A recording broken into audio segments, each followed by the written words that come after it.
بسم اللہ الرحمن الرحیم۔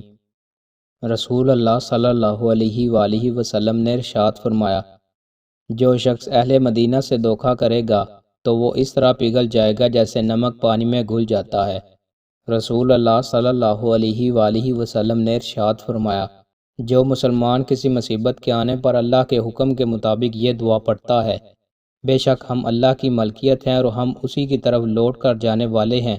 اے اللہ، میری اس مصیبت پر مجھے اجر و ثواب عطا فرما اور مجھے اس سے بہتر بدل عطا فرما، تو اللہ اسے اس سے بہتر بدل عطا فرما دیتا ہے۔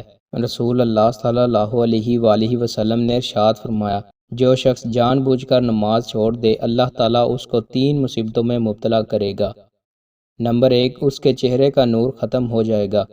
نمبر 2، موت کے وقت اس کی زبان لڑکھڑائے گی۔